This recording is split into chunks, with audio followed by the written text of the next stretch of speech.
Welcome to the Waltham Forest Early Years Training Session focusing on starting school together, delivered by George Lowen, Angela Lenton and Sue Grace. Our session will focus on understanding the early years foundation stage and ways to help your child feel prepared and excited for school, the role of the adults in your child's school and the importance of having a good routine, as well as looking at the importance of working together in partnership with your child's school. So what is the EYFS? Schools have a statutory duty to follow the early years foundation stage framework. This framework supports the learning and development of children 0 to 5 years old. It is a play-based framework and child-centred learning, and it considers where the child is at in both their learning and development. The EYFS has two elements. It has the prime element, which includes communication and language, personal, social and emotional development, and children's physical development. It also includes the specific areas of the curriculum: literacy, which includes phonics, mathematics, understanding of the world, and expressive arts and design. School staff will use the early years foundation stage and knowledge of the child to plan rich, exciting and meaningful experiences for your child. What is phonics? Phonics is a method for teaching reading and writing in a holistic approach. It develops children's listening, attention and speaking skills. Phonics is a way of teaching reading where children are taught to read letters or groups of letters by sounds, not the letter names. Schools have different approaches and schemes, and they will introduce you to these once your child starts at school, and they will share with you how you can best support at home. Phonics develops children's ability to hear, recognise and use the word sounds within words. You can support your child with developing their phonological awareness by sharing stories, singing nursery rhymes and talking with your child. This will support key listening skills needed for their phonics work. You can play I Spy games using the initial sound. For example, I spy with my little eye something beginning with K. Maybe you could go on listening walks, asking your child to tune in to the sounds around them in the environment.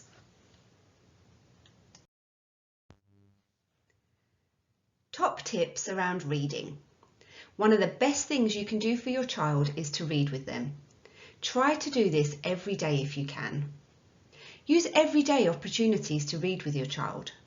This could include reading signs when out and about, reading recipes together when cooking, creating and reading lists when out shopping. This also helps when you're out in the shops with your child. Read instructions of how to build something or how to play a game. Try to enjoy different stories together. This could include non-fiction books on a subject that really interests your child, or even a magazine or a comic. Try to visit the library regularly and borrow books. This is a really lovely way to find books that interest your child without having to spend any money. Repeat the books that your child likes to read. Repeating books many times will really support your child's language and development, and it also encourages them to learn stories and begin to tell them to you. The characteristics of effective learning. There are 3 characteristics of effective learning that drive teaching and learning in school settings. These show adults that are working with your child how your child might be learning and activities that best suit their needs. The focus of the characteristics of effective learning is on how children learn rather than what they learn. The first one is playing and exploring. Children investigate and experience things and how they have a go at these new activities. Active learning. This focuses on children's concentration and how they keep on trying when they encounter difficulties and how they enjoy their achievements. The third one is creating and thinking critically. This is when children have and develop their own ideas. They make links between the ideas they have or the ideas they've seen others have, and how they develop strategies for doing things.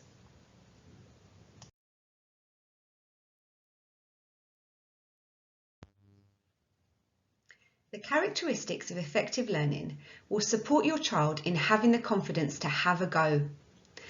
It will support them to have perseverance and keep on trying, even when things might not work out as they'd planned. They encourage children to follow their own ideas, to investigate and to explore the world around them. They also help children to enjoy challenges and celebrate their accomplishments along the way, not just the end result. For more information, please see the link attached to this slide.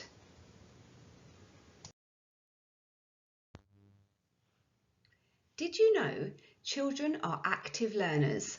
They learn through play. Active learning can be described as learning in which the child, by acting on objects and interacting with people, ideas and events, develop a new understanding.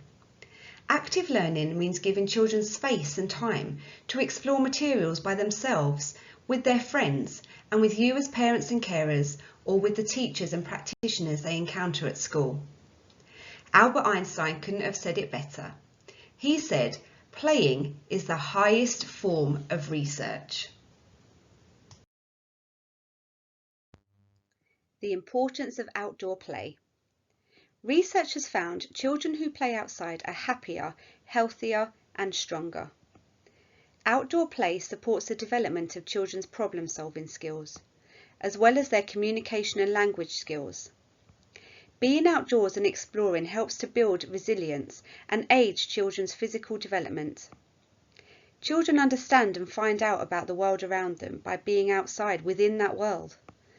Outdoor play develops children's social skills and helps children to build relationships, as well as supporting their creativity and imaginative play.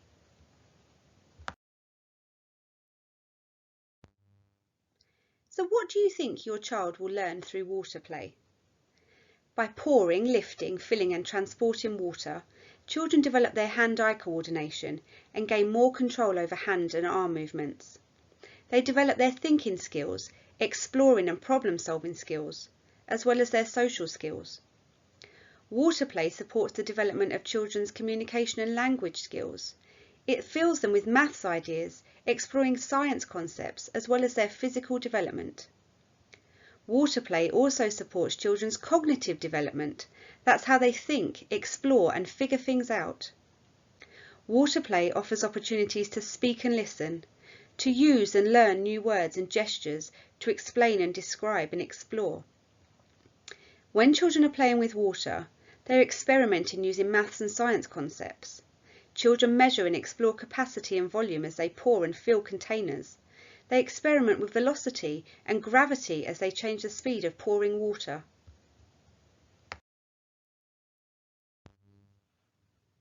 Messy play. Did you know messy play has the same learning and developmental benefits as water play? When your child goes to school, make sure they're wearing suitable clothing. Don't put them in their best clothes. The messier they are at the end of the day, the better. You can support your child's independent skills by helping them to put on an apron and developing their skills to put on an apron by themselves. You could also start by looking at the Starting School challenges to further develop their independence. Messy play offers opportunities for children to learn and develop by using all of their senses and by being creative. It encourages them to explore and to find out about the world around them, and it's also enjoyable and fun. Messy play provides opportunities for children to speak and listen to one another. They use words and gestures to explain, describe, share and take turns, as well as exploring and problem solving. Messy play allows children to take a positive approach to new experiences. It develops self-confidence as there are no right or wrong ways of doing messy play. It supports their concentration, problem solving and planning skills. It enables them to be creative and to use their imaginations.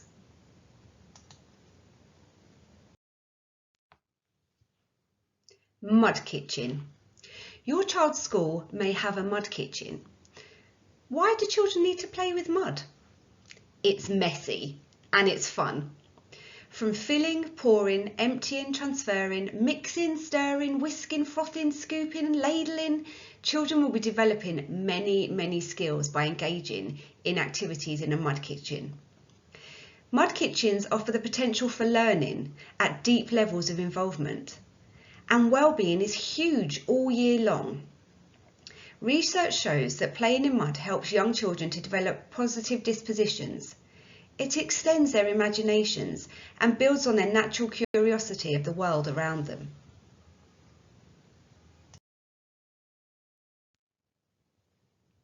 Not only do mud kitchens provide wonderful learning opportunities for your children, they're also really good for children and adults' mental health and physical health.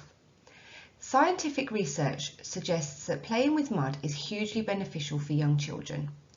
Contact with soil supports a healthy, developing immune system and releases serotonin, which makes us all feel happy. Adults in your child's school. Your child's school will have a SENCO, which is a Special Educational Needs Coordinator. You can talk to your child's SENCO if you have any concerns about your child's development and learning. They will also work with you if your child has any health or medical needs. Every school must have a DSL, which is the Designated Safeguarding Lead. They take responsibility for safeguarding, child protection and children's well-being. We have a fantastic early years team working in Waltham Forest who offer information, advice and training to the early years workforce. Top tips for being prepared for the school day. Allow plenty of time to get ready for school, get to school and for coming home from school. Nobody likes a rush start to the beginning or the end of the day. Take practice walks to your child's new school before September. Talk about and think about how you're going to get there. Are you going to walk, scoot, or will your child ride their bike? Practice new skills so your child is prepared for school. Practice getting dressed and wearing the school uniform, putting on or taking off socks, shoes, coats, cardigans or jumpers. Be consistent with bedtimes. Early nights, 7 p.m. even on weekends. Screen time. Make sure screen time doesn't happen too close to bedtime. Being at school all day, listening and being good all day can be absolutely exhausting for children, so be prepared for them to be really tired and to possibly have a bit of a meltdown when you collect them at the end of the day. Greet them with a healthy snack. Don't be late. Lateness can be a really unsettling start to the day and could put your child in a bad mood. Top tips to support a smooth start at school. Talk about school lots with your child and get excited about it together. Point out the school every time you go past it with your child. Use settling in days and visit days to ask questions. There really are no silly questions. Try to keep a smile on your face. Children will pick up on any worries you have. Tell your child what's going to happen so they know what to expect and when. Give yourself enough time to get ready. Being late will unsettle your child. Name everything, especially shoes, school jumpers and coats. If you think you've named everything, go back again and have a double check. Have a spare bag of clothes for your child to keep at school in case they have any accidents and they need to get changed. Top tips on how to support school readiness. Acknowledge feelings of your child and make time for chats. Periods of transition can be really unsettling, and being able to answer any of your child's questions or concerns will really help to support the transition process. Work with the school if you have any worries or if you feel you need further support.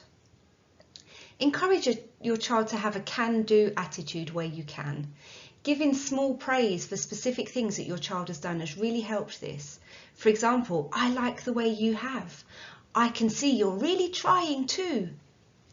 At the end of the day, your child will be tired and hungry. Maybe greet them with a little snack to help them on your journey home. Have a look at our Starting School Together challenges. These will really help your child to get ready for school. Working together with the school to support your child is key to their learning. You have a vital role in supporting your child's education. Communication is paramount between parents, carers and schools to share important information to help your child settle into their new environment. Speak to your child's teacher or the SENCO if you're worried that your child may be having difficulties at school. Schools and other organisations can help most children overcome the barriers their difficulties present quickly and easily. but a few children will need extra help for some or all of their time in school. You should always be consulted about all the decisions that affect your child. If you are lucky enough to speak more than one language, it is important that you continue to speak your home language when your child starts at school. Research has shown that dual language learners, children who develop their home language and English early in life, benefit from enhanced cognitive skills. This is thinking, remembering and reasoning skills, and they have enhanced academic outcomes in school.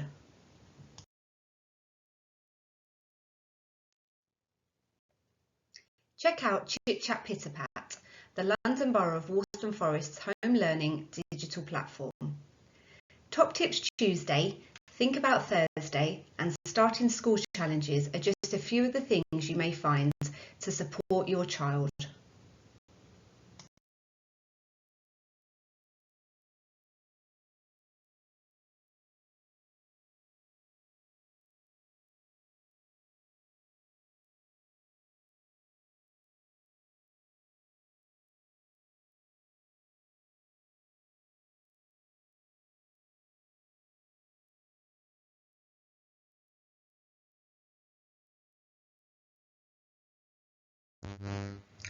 Thank you so much for watching this presentation. If you have any further questions or if you want any other advice, please do contact us at childcare@walthamforest.gov.uk. Wishing you all a wonderful start to your child's new school journey. Thank you. Bye.